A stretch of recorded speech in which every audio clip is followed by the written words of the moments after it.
Welcome to the Overcoming Shame series. This is Volume 2, Number 14, Attitude and Effort. I'm Greg Bancroft, where I use the language and metaphors of baseball to lift the burden of shame so often carried by people in daily life. Today's episode, Attitude and Effort. Attitude and effort. Two essential ingredients, two sides of the same coin.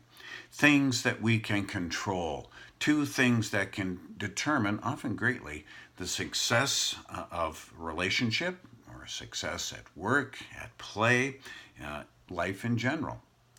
Have you ever heard someone say, well, her heart just wasn't in it when they were referring to a performance, for example?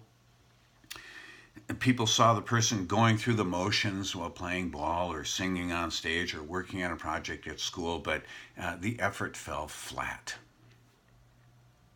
The result was very poor. Clearly not reflective of the person's skills or abilities. And perhaps the one saying this about a singer on stage, for example, felt ripped off for buying a ticket, coming to see the person, then her heart just wasn't in it and the performance fell flat. So they told other people about it, and those people maybe stayed away, and the theater may have lost ticket sales as a result. Attitude and effort. Now, I'm not suggesting that we can merely think our way to success, although thinking, putting our mind to something and focusing are important essential elements to success. We need a very critical next step, effort. We need effort. I once asked a group of junior high students, how many people in here want an A on their report card for math? All the hands shot up.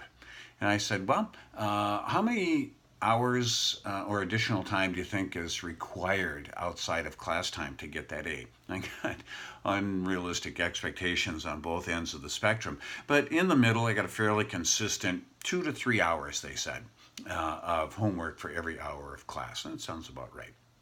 So then I asked, how many people in here are willing to do the extra 2 or 3 hours required to get that A in math? Only about a third of the class raised their hands. So only about a third of the class was willing to put forth the effort, even though they all had the attitude, gee, it would be nice to get an A in math. Thinking is one thing. Doing is something very different. Both are essential. Think about baseball. If I have a bad attitude, I'm likely to be very ineffective at the plate and likely very sluggish on defense. I could miss opportunities to help my team score runs while on offense, as well as prevent the opponent from taking a lead when we're on defense. My bad attitude could cause me to argue balls and strikes with the umpire, thereby allowing the pitcher to psych me out with certain pitches, for example.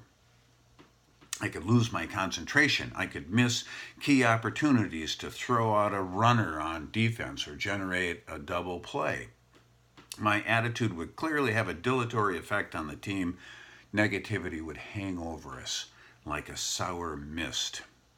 I could very well pull the team down with me. I remember Tony Oliva telling me one time that attitude and effort are so key. He would come to the ballpark early and he'd sit in his car and he would imagine some kid on a dairy farm. This is in Minnesota, back when there were a lot of dairy farms. He would imagine a kid on a dairy farm coming to the Twin Cities to see a ball game and maybe do some shopping or sightseeing. It would be a very rare occasion for that child to be able to do that because, as you know, working a dairy farm is 365 days a year and they have to be milked more than once a day. So it would be a huge deal for that kid to come to a ball game. So Tony would imagine himself playing for that kid. He had to put forth his best effort for that kid. Plus, he had to put forth his best effort for the other fans in the stands as well as his teammates. He had to put forth his best effort every day. And he had to think about his attitude. If something was going on at home that was worrying him or on his mind, he would just have to put that aside and really focus on being present and playing as hard as he could for the sake of the fans and especially that kid who might be there that day. Attitude and effort are so key to success. It's no wonder that Tony was such a beloved ball player. He's still much beloved, even though he's well past his playing prime. Attitude and effort are key sides of the same coin. One is effective only with the other. Alone, it's ineffective. Both are essential for the optimum functioning of a team, or solid communication between friends or spouses, problem solving among families, and more. I often wonder what lies behind a person's negative attitude. Does it stem from some unhealth in that person's past or present relationships? How does shame play a role? Often I see bullies being very wounded folk, shame afflicted folk. And are they even aware of shame's role in their thoughts and feelings? Maybe not. Generating a positive attitude is unlikely to happen with bullies without outside help. It doesn't necessarily have to be professional counseling unless the problem is really severe.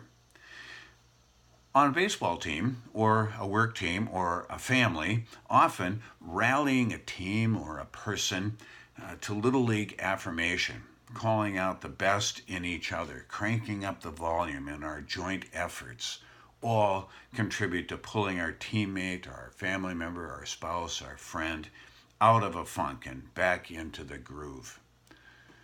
Do it sometime.